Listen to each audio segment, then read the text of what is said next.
उस रात मेरे पास कुछ नहीं था, ना घर ना इज्जत, सिर्फ ये बच्ची थी मेरी। लोग कहते थे कि ये अब जी नहीं पाएगी, लेकिन मैंने मन में कहा, देखते हैं।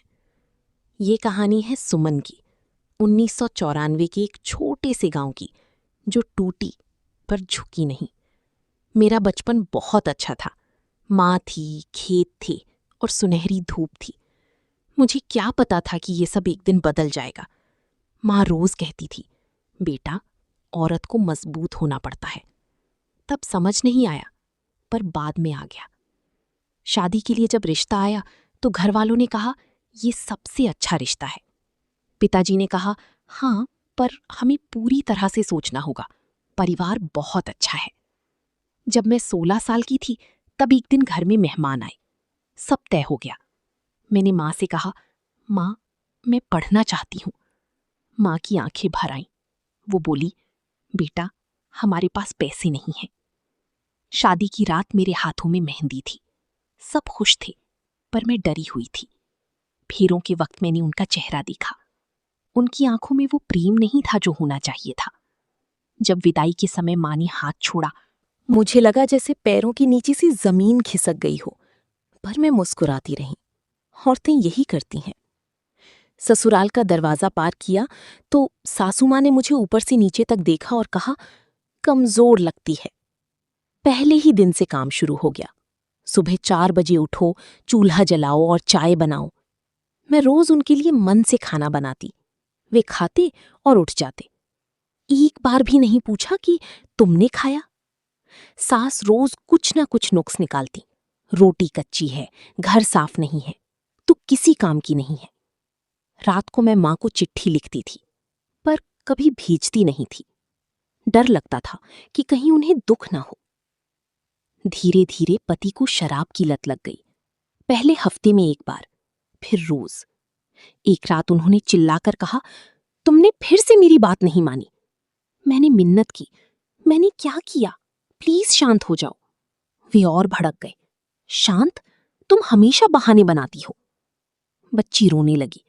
मैंने कहा, देखो, बच्चा डर रहा है। वे बोले, मैं जो चाहूं करूंगा।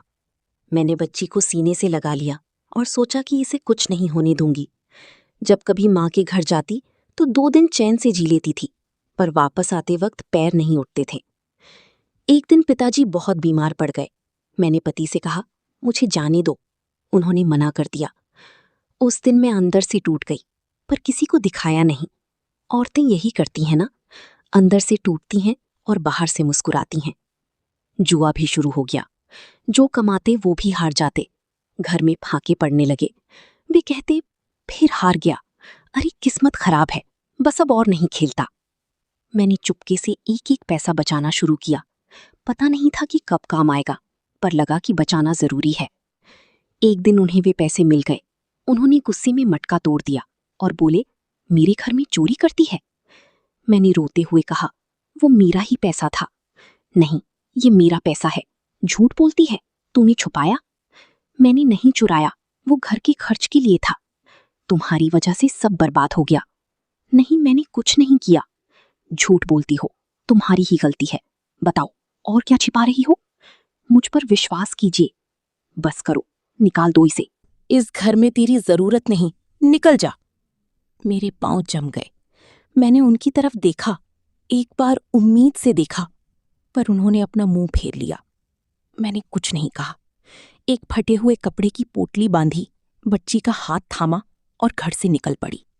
दरवाजा पार किया और फिर पीछे मुड़कर नहीं देखा। मन में एक ही बात थी, अब इस बच्ची के लिए मैं माँ और बाप दोनों बनूंगी। रात के 2 बज रहे थे। सड़क सुनसान थी। डर लग रहा था, पर रुकना विकल्प नहीं था। उस रात मैं एक पुराने पेड़ के नीचे बैठी। बच्ची मेरी गोद में सो गई। मैंने आसमान की तरफ देखा और कहा, माँ, देख रही हो, तुम्हारी बेटी हारेगी नहीं। सुबह होते ही मैं एक पड़ोसी के घर गई और गुहार लगाई, कृपया मुझे कुछ दिन ठहरने दो। उन्होंने कहा, क्षमा करना, हम तुम्हें नहीं रख सकते। लेकिन मैं कहाँ जाऊंगी? अब क्या होगा? पड़ोसी बोला, पति ने घर से निकाला है तो कुछ तो गलत किया ही होगा। मैं चुप रही और आगे बढ़ गई। गांव की औरतें मुझे देख रही थीं और आपस में कानाफूसी कर रही थीं। मैं समझ सकती थी कि वो कह रही होंगी, बेचारी, इसी की गलती होगी। दोपहर हो गई थी। कड़ी धूप में बच्ची ने कहा, माँ, पानी। मेरे पास कुछ नहीं था। उस पल मुझे सबसे ज्यादा दर्द हुआ। तभी एक बूढ़ी दादी की आवाज आई, अरे बेटा, इधर आ। मैंने देखा एक बुजुर्ग महिला खड़ी थी, जिनकी आंखों में असीम दया थी। उन्होंने पानी दिया और बच्ची को अपनी गोद में बिठाया। मुझसे कुछ नहीं पूछा, बस कहा, पहले पानी पी ले, शांत हो जा। उस रात बहुत दिनों के बाद मैं चैन से सोई। दादी मेरे पास बैठी थी, बिल्कुल मेरी माँ की तरह। मुझे लगा जैसे भगवान ने उन्हें मेरे लिए ही भेजा हो। शाम को दादी ने पूछा, क्या हुआ बेटा? मैंने सब बताया। वे सुनती रहीं और फिर बोली, आज रात यहीं रहो। अगली सुबह मैं जल्दी उठी। मैंने दादी का घर साफ किया और उनके लिए खाना बनाया। उस वक्त मैं उन्हें शुक्रिया कहने के लिए यही छोटा सा काम कर सकती थी। दादी ने कहा, तू कमजोर नहीं है। जो घर छोड़ सकती है खुददारी के लिए, वो बहुत हिम्मत वाली होती है। मैंने एक दुकानदार से पूछा, क्या आपके यहाँ काम मिलेगा? उसने तिरस्कार से कहा, नहीं, औरत को हिसाब नहीं आता। मैंने मजबूती से कहा, मुझे आता है, मैं साबित कर दूंगी। फिर मैं एक किसान के पास गई। क्या मैं खेत में काम कर सकती हूँ? उसने हाँ कह दी। मैंने कहा, धन्यवाद। अगली सुबह मैं खेत पहुंची। सबसे पहले किसान हैरान था, पर मैं चुपचाप काम में लग गई। शाम को उसने मुझे 3 रुपए दिए। मैंने उन्हें मुट्ठी में बंद किया। ये मेरी जिंदगी के सबसे कीमती रुपए थे। बाजार से थोड़ा आटा लिया। बच्ची ने दुकान पर मिठाई देखी तो मैंने उसके लिए एक लड्डू खरीदा। उसकी आंखें चमक उठी। बस यही खुशी चाहिए थी मुझे। एक शाम दादी ने मुझे बुलाया। खेत में मेहनत करोगी तो जिंदगी भर यही करोगी, कुछ और सोचो। दादी ने अपनी पुरानी रेसिपी की किताब निकाली। मेरी माँ ने मुझे अचार, पापड़ और मुरब्बा सिखाया था, तू भी ये सीख ले। मैंने सीखना शुरू किया। दादी कहती, तेरे हाथ में स्वाद और जान है। जब पहली बार अचार तैयार हुआ, बहुत अच्छी खुशबू आई। दादी ने चखा और मुस्कुरा दी। अगले दिन मैं टोकरी भरकर गांव में निकल पड़ी। अचार लेंगे? पहले घर ने हाँ कहा। दूसरे घर जाकर कहा, ताज़ा अचार चख कर देखिए। उन्होंने कहा, बहुत अच्छा है। मैं बाजार गई। लोग अचार चखते और सिर हिलाते, बहुत अच्छा है। मेरा दिल भर आया। उस दिन 25 रुपए की कमाई हुई। मैं दौड़ती हुई दादी के पास गई। दादी, आपके आशीर्वाद से सब हो रहा है। दादी ने कहा, ये तो बस शुरुआत है। तभी एक औरत आई, मुझे भी सिखाओ। फिर दूसरी आई। उन्होंने कहा, सुमन, मुझे भी अचार बनाना सिखाओ। मैंने कहा, हाँ जरूर, पास आ जाओ। अब हम 5 औरतें मिल गई थीं। सबकी कहानी अलग थी, पर दर्द एक जैसा था। मैंने कहा, सब मिलकर काम करो और जो जितना बेचे वो उतना हिस्सा ले। सबने हाँ कह दी। एक दिन शहर से एक व्यापारी आया। उसने अचार चखा और कहा, मुझे हर हफ्ते 100 डिब्बे चाहिए। मेरे हाथ कांप गए। उस रात हम सब रात भर जागती रहीं, हंसते हुए, थके हुए, पर बहुत खुश। सुबह 100 डिब्बे तैयार थी। जब उसने पैसे दिए तो मैंने सबको बराबर बांटा। एक औरत रो पड़ी, पहली बार मेरे हाथ में इतने पैसे आए हैं। सब ठीक चल रहा था। तभी किसी ने कहा, सुमन, वो देख। मैंने मुड़कर देखा, वो आ रहा था। वो बोला, सुमन, घर चल मेरे साथ। मैंने पूछा, कौन सा घर? उसने कहा, मेरा घर।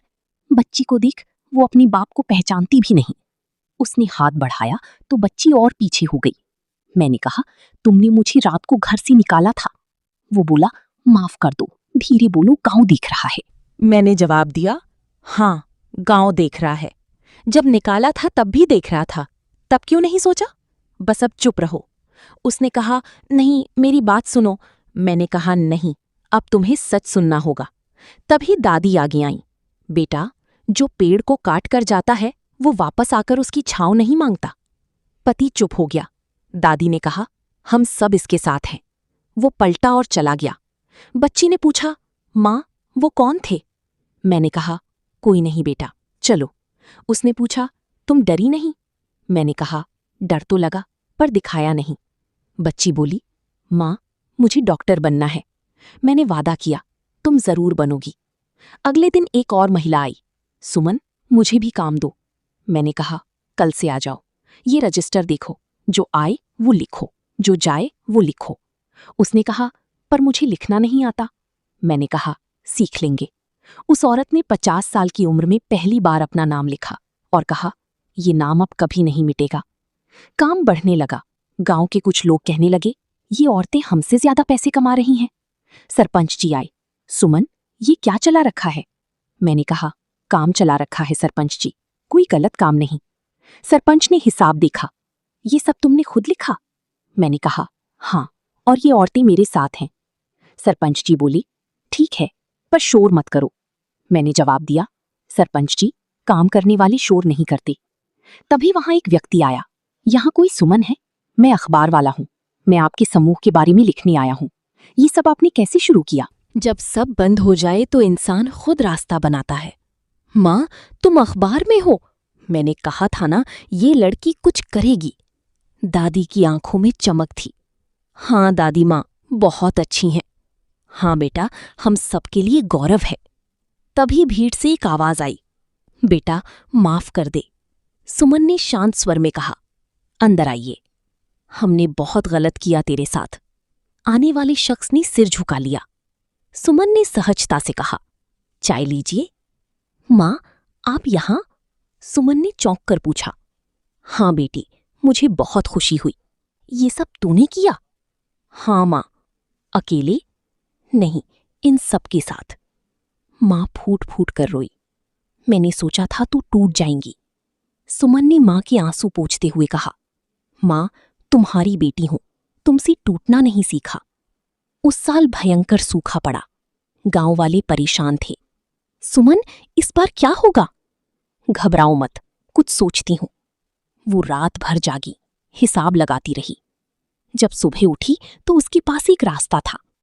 सुनो सब, मेरे पास थोड़े पैसे हैं, हम मिलकर बीज खरीदते हैं।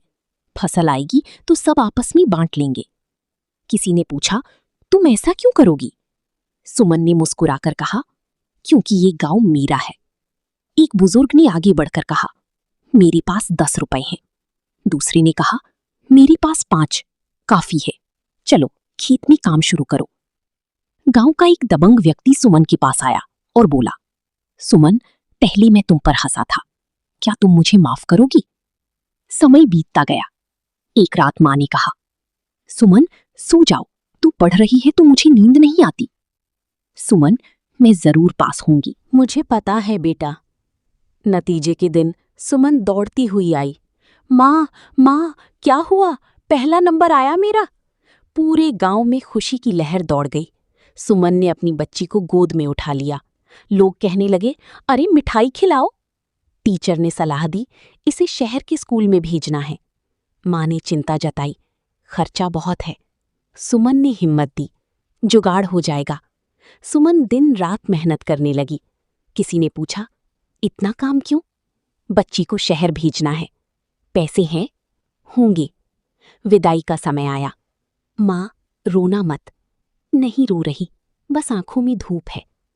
बस चली गई। सुमन ने खुद को संभाला। चलो, अब काम है। शहर से चिट्ठी आई, माँ, तुम्हारी बहुत याद आती है, जल्दी आना। सुमन ने उस चिट्ठी को अपने सीने से लगा लिया। वक्त का पहिया घूमा। दादी अब कमजोर हो गई थी। बेटा, बहुत थक गई हूं। मत बोलो ऐसे दादी। सच बात है, पर डरो मत, मैं कहीं नहीं जाऊंगी अभी। हाँ दादी, बस आराम करो, तुम हो तो सब ठीक है।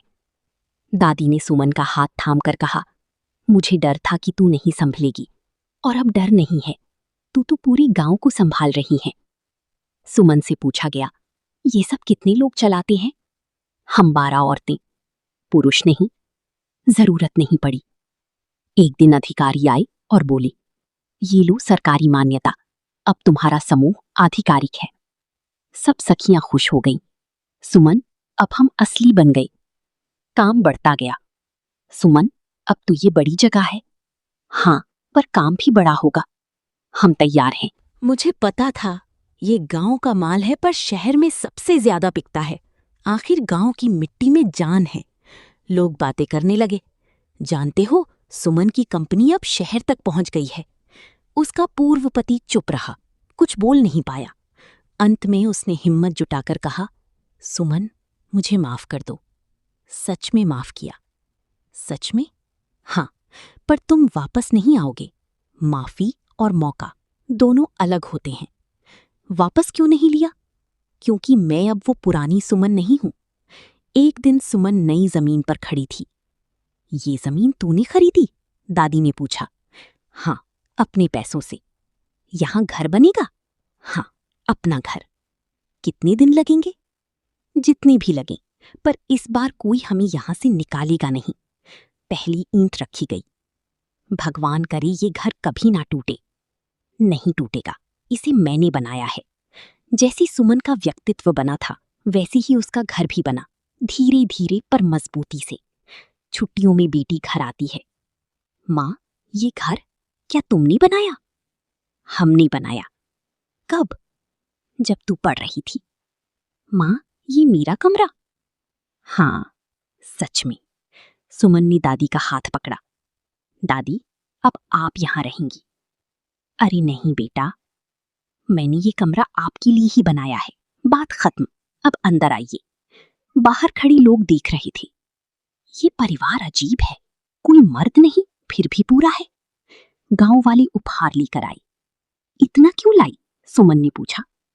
तुमने हम सबको रास्ता दिखाया है, ये तो कुछ भी नहीं। रमेश भाई ने आगे बढ़कर कहा। सुमन, माफ करना, हम लोगों ने पहले तुम्हें सही नहीं माना, पर अब पूरा गांव तुम्हारा है। हाँ सुमन, अब पूरा गांव तुम्हारा है। धन्यवाद रमेश भाई। सब ठीक चल रहा था, तभी 9 मई 2026 की शाम को एक आदमी आया। सुमन जी, ये चिट्ठी आई है शहर से। सुमन ने चिट्ठी खोली और पढ़ने लगी। अचानक उसके हाथ कांपने लगे। क्या हुआ बेटा? माँ ने घबराकर पूछा। सुमन की आवाज भर्रा गई। सब कुछ बदलने वाला है। आखिर क्या लिखा था उस चिट्ठी में, जिसने एक लम्हे में सुमन की पूरी दुनिया हिला दी? वो चिट्ठी क्या थी? पता नहीं, खोली नहीं, डर लग रहा है। दादी, सुमन, तुम डर रही हो? इतना सब झेला, कोर्ट जीती, जमीन बचाई, पर ये चिट्ठी मुझे क्यों डरा रही है? माँ, क्या हुआ? बेटी, माँ, वो वापस आ रहे हैं। कौन? सुमन, तुम्हारे पिता। चिट्ठी में लिखा था, सुमन, मैं बदल गया हूं, एक मौका दो, वापस आना चाहता हूं। वापस? इस वक्त? वो आ रहा है, अंदर आ। क्या करूं? सुमन, पहले बैठ, फिर सोचते हैं। उसने क्या लिखा? बदल गया है, मौका दो, और बच्ची के पिता का हक। हक? जब निकाला था तब हक नहीं था? सुमन, डर लग रहा है। किस बात का? कि कहीं वो बच्ची को न ली जाए। पिता का हक कोर्ट में समझी। वो आए तो मिलने दे क्या? हाँ, देखते हैं सच में बदला है या बस जमीन चाहिए। और अगर मैं तेरे साथ हूं हमेशा। सुमन, ध्यान कहाँ है? यही है। एक ही बार वही माप लिया। अगर कोई वापस आए जिसने बहुत तकलीफ दी हो तो क्या करोगी? पड़ोसी भगा देती। अरे वो सुमन का पति वापस आया है, देखो कैसे आया है, जैसे कुछ हुआ ही नहीं। वो आया, काम रुका, साड़ी ठीक की। दादी, क्या करोगी? जो सही है। मैं यहां हूं, मुझे पता है। सुमन, क्यों आए? चिट्ठी पढ़ी। रामलाल। हाँ। तो यहां खड़े हो? बोलो, सच में क्यों आए? बीमार हूं। क्या? बहुत बीमार? डॉक्टर ने कहा। ज्यादा वक्त नहीं है, शायद 6 महीने। बच्ची को देखना था बस एक बार। बच्ची से मिलना है। हाँ, बीमार है, झूठ भी हो सकता है, पर बच्ची का क्या? उसे पिता का हक है या नहीं? माँ, तू अंदर जा पहले। कितनी बड़ी हो गई बेटी। माँ, वो बीमार है। हाँ तो क्या होगा? तू बता, क्या करें? माँ, वो पिताजी हैं, बीमार है, मिल सकती हूँ? बेटा, माफ करना। किस बात की? तुम्हें और माँ को। माँ ने माफ करना सिखाया है, पर भूलना नहीं। तुमने अच्छे से पाला। हाँ, अकेले। जानता हूं, नहीं जानते, पर छोड़ो। कहाँ रुकोगे? सुमन ने उसे रोका। वो गांव में रुका है। पड़ोसी। इतना सब होने के बाद बीमार है, बच्ची का बाप है। सुमन, चुप रहो। गहरी सांस लेते हुए। दादी, सुमन, ये गलती है। बीमार आदमी है, बीमारी नाटक भी हो सकती है। सुमन, हो सकती है तो देखेंगे, पर बिना देखे जज नहीं करूंगी। दादी, सुमन, तुम्हारा पति खेत में मदद कर रहा है। देखा, अच्छा आदमी लग रहा है। सुमन, लगना और होना अलग होता है। ये सवाल नहीं आया? दिखाओ, ये आसान है, ऐसे करो। दादी, ओह, क्या सोच रही है? उसे देख रही हूं, बदल गया है शायद। सुमन, शायद। दादी, डर लगता है, फिर से विश्वास करती हूं, जानती हूं। बेटी, पिताजी, पानी? रामलाल, हाँ बेटा। बेटी, माँ, पिताजी को बुखार है। सुमन, दवाई दी? नहीं, देती हूं। लो, शुक्रिया। दवाई वक्त पर लेते रहो। सुमन, माफ करोगी? सुमन, सो जाओ। सुमन मन में, क्यों रो रही हूं? उससे नफरत करती हूं तो ये आंसू किस लिए? इंसान इतना उलझा क्यों होता है? अधिकारी, यहां कोई रामलाल रहता है? क्यों? कानूनी काम है, कागज दिखाओ। सुमन, आप कौन? मैं उसकी पत्नी हूं, कागज दिखाओ। कागज में लिखा था, सुमन की जमीन का दावा रामलाल के नाम पर, अदालत में केस। सुमन, पिताजी, जाओ यहां से। बेटा, मां ने मुझे पाला, अकेले, तुम नहीं थे। अब जमीन चाहिए? जाओ। वकील, केस कमजोर है उसका। पर है? हां, तो लड़ेंगे फिर से। दादी, हमने कहा था। हां, अब जीतेंगे, पहले भी जीते थे। ये औरत पहले वाली नहीं रही। या तो डरी हो? नहीं, थोड़ा डर जरूरी है, बहुत डर नहीं। तैयार हो? हां मां। जीतोगी? हां, पक्का। कोर्ट में। वकील, ये जमीन रामलाल की है। सुमन, जज साहब, मैं खुद बोलूंगी। जज, बोलिए। सुमन, ये विवाद मेरी जमीन को लेकर है, मुझे अपनी बात रखनी है। विपक्ष, लेकिन सुमन जी, कानूनी प्रक्रिया। सुमन, ये जमीन मैंने खरीदी, इस तारीख को। ये कागज देखिए। इस दिन मुझे घर से निकाला गया, ये गवाह है। उस दिन के बाद मेरी हर कमाई मेरी थी। रामलाल, इसका जवाब? वो मेरी पत्नी है जिसे निकाल दिया था। ये जमीन सुमन देवी की है, केस खारिज। दादी, सुमन जीत गए? सच में? हाँ, फिर से। सुमन, रामलाल से, जाओ। सुनो, अब कुछ सुनना नहीं है, जो था खत्म हुआ। जाओ बेटा, जाइए। बेटी, माँ ठीक हो? हाँ। सच में? हाँ बेटा, आज सच में ठीक हूं। दादी, सुमन, तुमने कर दिखाया। अकेली लड़ी। अकेली नहीं, तुम सब साथ थी, हमेशा थी, जीती। हाँ। सुमन, थक गई हूं दादी। जानती हूं, अब आराम कर। ये घर मेरा है, ये जमीन मेरी है, कोई नहीं छीन सकता, कोई नहीं। मां, आज खाने में क्या है? दाल चावल। बस, आज जीते हैं, कुछ स्पेशल नहीं? ठीक है, आज कुछ खास बनेगा। गुड़ भी। सुमन, देखो क्या अखबार में नाम है तुम्हारा। रामकिशन महिला समूह एक मिसाल, पूरा गांव देखेगा। सुमन, हमें माफ करना, हमने तुम पर शक किया था। भूल जाओ। नहीं, भूलना नहीं चाहिए, ये हमारे लिए एक सबक है। ठीक है, चाय पियोगे? भाई, सुमन देवी का घर कहाँ है? क्यों, क्या काम है? बड़ा काम है। उधर जो सबसे अच्छा घर है वही उनका है। वहां हर महीने 5,000 डिब्बे शहर के बड़ी बाजार में भेजे जाते हैं। कितने पैसे? प्रति डिब्बा 25 रुपए। मैं कल जवाब दूंगी। ये एक बड़ा ऑफर है, 5,000 डिब्बे हर महीने। इतने क्या हम कर पाएंगे?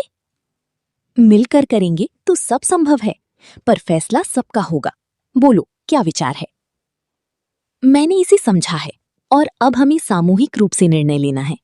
आप सबका क्या विचार है?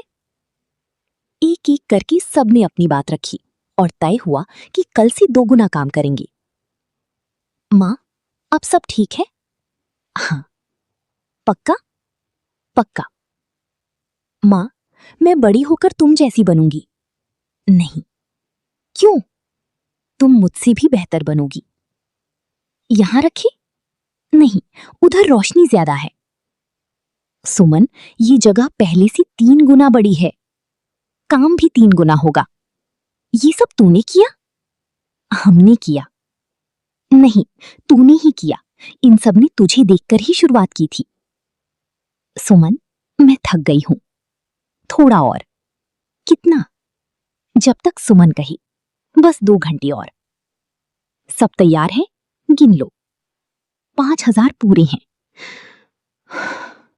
रात भर काम किया है। जब समय पर माल देना हो तो मेहनत करनी ही पड़ती है। सुमन, इन्हें बराबर बांटो। पर तुमने ज्यादा काम किया है। सबने बराबर मेहनत की है, सबको बराबर मिलेगा। पहली बार इतने पैसे आए हैं, अब बच्ची का दाखिला शहर के अच्छी स्कूल में हो सकता है। माँ, मुझे शहर के स्कूल में जाना है, पर तुम अकेली रह जाओगी। मैं कभी अकेली नहीं हूँ। तू जा, पढ़ और बड़ी बन। माँ, रोना मत। नहीं रो रही, आंखों में बस धूप लग गई है। माँ, हमेशा यही कहती हो, जा और संभल होना। बिटिया, मुझ पर गर्व करना। उस रात जब घर से निकली थी तो सोचा नहीं था कि यहाँ तक आऊंगी, पर मैं आई और अब बस एक ही लक्ष्य है, निरंतर आगे बढ़ते रहना। बस, ये हिसाब गलत है। पिछले महीने से कम क्यों है? पैसे कहाँ गए? क्या कोई गलती हुई है? कल मैं सबसे पूछूंगी। कमला, ये पैसे कौन से हैं? पिछले महीने के। 200 रुपए कम है। होंगे कहीं सुमन? मेरी आंखों में देखो और सच बोलो। सुमन, मेरा बच्चा बीमार था, मेरे पास पैसे नहीं थे। मैंने सोचा था कि बाद में वापस कर दूंगी। मुझे तुमसे मांगने में डर लग रहा था। मुझसे डर? बच्चा अब ठीक है? हाँ, अब अच्छा है। कमला, आगे से मांग लेना, पर चोरी मत करना, समझी? अचानक जोर से सांस लेने की आवाज। हाँ, सुनो सब, आज से एक नियम है, हर महीने थोड़ा पैसा अलग रखा जाएगा। अगर किसी को जरूरत हो तो मांग लो, शर्म मत करना। ये तो बहुत अच्छा विचार है। चिट्ठी में लिखा था, माँ, यहाँ सब ठीक है, पर तुम्हारी बहुत याद आती है। यहाँ का खाना अच्छा नहीं है। पागल बच्ची। बेटा, खाने की चिंता मत कर, पढ़ाई की चिंता कर। माँ यहाँ ठीक है, काम अच्छा चल रहा है, तू बस मन लगाकर पढ़। सुमन देवी, मैं सरकार की तरफ से आया हूँ। बैठिए, चाय लेंगे? जी, घबराइए नहीं, सरकार की एक योजना है महिला उद्यमियों के लिए, आप उसके लिए पात्र हैं। क्या मिलेगा? लोन और ट्रेनिंग। कागज क्या चाहिए? मैं आपको पूरी जानकारी दूंगा। सुमन, ये तो बहुत बड़ी बात है। हाँ, पर जल्दी नहीं, पहले सब समझेंगे फिर फैसला लेंगे। क्यों, अभी ले लो। जो बात समझ नहीं आता उसे नहीं करना चाहिए। ये लोग कौन थे? पता नहीं, 2 बार देखा है इन्हें। दरवाज़ा बंद रखो और रात को अकेले बाहर मत निकलना। सुमन, ये किसने किया? मुझे पता है। किसने? वे लोग जो हमसे डरते हैं। किससे? हमसे। एक औरत की तरक्की से डरते हैं वे। उन्हें लगता है कि हमारा काम बढ़ता जा रहा है और उनका धंधा कम हो रहा है। वे हमें रोकना चाहते हैं। कैसे? वे रास्ता निकाल रहे हैं। सरपंच जी, मेरे काम को नुकसान पहुंचाया गया है। किसने? ये पता करना आपका काम है। सरपंच जी, मैं झुकूंगी नहीं, ये याद रहे। किसने किया? बताओ मुझे। दादी, शांत हो जाइए, मैं संभाल लूंगी। अकेले नहीं, मैं तुम्हारे साथ हूँ। जानती हूँ, अब से हम रात को पहरा देंगे। हाँ, 2-2 घंटे की बारी लगाएंगे। मिलकर लड़ेंगे तो डर नहीं लगेगा। ठीक है, हम तैयार हैं। सुमन का राज बताओ, 500 रुपये दूंगा। उसके काम की जानकारी चाहिए। जाओ यहाँ से। मेरी सुमन को तुम जैसों से डर नहीं लगता। उसने मुझे खरीदना चाहा था पर मैंने साफ मना कर दिया। जानती थी। अब क्या करोगी? उसे दिखाऊंगी। औरत बिकती नहीं। सुनो सब, इन्होंने मेरी साथी को खरीदना चाहा। हम बिकते नहीं, और जो हमें तोड़ना चाहेगा वो खुद टूटेगा। चुप रहो, शर्म करो। इस औरत ने ये गांव बनाया है। सुमन, तुमने? चलो, काम बाकी है। अचानक शोर मचा। सुमन, आग बुझाओ, पानी लाओ, सब पानी लाओ, सब खत्म हो जाएगा। नहीं होगा। चलो रमेश, उधर से। कमला, चुपचाप उधर देखो। सुमन, हम हैं, मिलकर बुझाएंगे। हिम्मत रखो। सुमन, हाथ जल गया तुम्हारा? बाद में।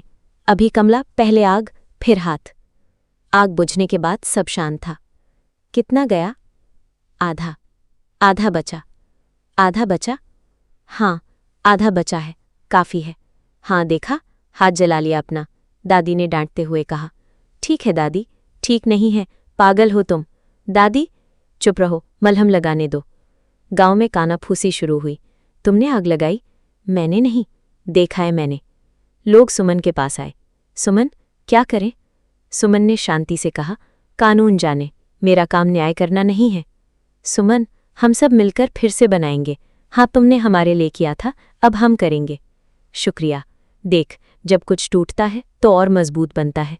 दादी मुस्कुराई। हाँ, यही जिंदगी है। हाँ दादी, यही जिंदगी है। रामकिशन महिला समूह की एक नई शुरुआत हुई। दादी खुशी से नाचने लगी। दादी, क्या हुआ? बूढ़ी हूं, मरी नहीं। दादी की हंसी से सब खिल उठे। यही है जिंदगी। माँ, सब ठीक है? हाँ, सच में? हाँ बेटा, तू बता। माँ, मैं क्लास में फर्स्ट आई। जानती थी मेरी बच्ची क्लास में फर्स्ट आएगी। लोग सुमन के पास आए। सुमन, ये तुम्हारी मेहनत है। नहीं, ये उसकी मेहनत है, मैंने बस रास्ता दिया। तभी एक सरकारी पत्र आया। सुमन देवी, राज्य सरकार ने आपको बेस्ट वुमन एंटरप्रेन्योर चुना है। क्या? शहर में समारोह है, आपको जाना होगा। पूरे गांव में शोर मच गया। सुमन को अवार्ड? पूरे राज्य में? शांत हो जाओ, नहीं होंगे। थोड़ा खुश हो। दादी भावुक हो गईं। उस दिन जब तुम आई थी टूटी हुई, मैंने सोचा था ये लड़ सकती है, पर इतना नहीं सोचा था। ये साड़ी, हाँ, लाल पहनना। कोई पूछेगा कौन हो तो बताना, सुमन देवी, रामकिशन महिला समूह। समारोह के मंच पर घोषणा हुई, सुमन देवी, इस पुरस्कार के लिए बधाई। सुमन ने माइक संभाला और कहा, ये मेरा नहीं, उन 12 औरतों का है जो मेरे साथ खड़ी हैं। बेटी दौड़कर आई, माँ, मुझे स्कूल ने भेजा है। कहाँ है माँ का अवार्ड? जाओ पागल। सुमन ने उसे गले लगा लिया। माँ, तुम सबसे अच्छी हो। तू है तो मैं हूँ। माँ, मैं भी बड़ी होकर यही करूँगी। क्या? औरतों के लिए तुम जैसा बेहतर करना। सुमन जब गांव वापस आई तो सबका हुजूम उमड़ पड़ा। सुमन आई, ये सब तुम्हारे लिए है, हमारे गांव की बेटी जीती है। ये अवार्ड यहाँ रहेगा, घर में नहीं, ये सबका है। यहाँ रहेगा ताकि जब हम काम करें तो इसे देखकर याद रहे कि हम यहाँ क्यों हैं। दादी ने पूछा, खुश हो? हाँ, झूठ नहीं, झूठ नहीं, सच में खुश हूँ दादी। पहली बार डर के बिना खुश हूँ। बस यही चाहती थी। सुमन ने अपनी डायरी में लिखा, अगर कोई ये पढ़े तो जाने कि रास्ता कभी बंद नहीं होता, बस मोड़ आता है। मुड़ो पर रुको मत। एक दिन एक औरत पास आई। सुमन जी, मेरे पास कुछ नहीं है। नाम क्या है? लता। कल से आ जाओ लता, काम है यहाँ। आपने ये सब कैसे सीखा? एक दादी ने सिखाया। कौन दादी? सबसे अच्छी वाली। देखो लता, इसे ऐसे धीरे से भरना है। जी सुमन दीदी, समझ गई।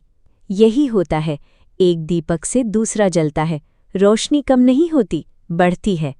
रात को बेटी ने पूछा, माँ, क्या सोच रही हो? उस रात को जब हम घर से निकले थे, मैंने तुम्हारा हाथ थामा था और चल दी थी। डर लगा था बहुत। सुमन ने आसमान की ओर देखा और मन ही मन कहा, पिताजी, आपका नाम है मेरे काम पर, रामकिशन महिला समूह। आप देख रहे हो, आपकी बेटी ने कर दिखाया। उस रात घर से निकली थी, टूटी हुई, खाली हाथ। एक नन्ही बच्ची साथ थी और एक जिद थी। आज ये गांव मेरा है, ये औरतें मेरी हैं, ये बच्ची मेरी है और मैं अपनी हूँ, पूरी तरह अपनी। याद रखना, अगर तुम भी कभी टूटो तो सुमन को याद करना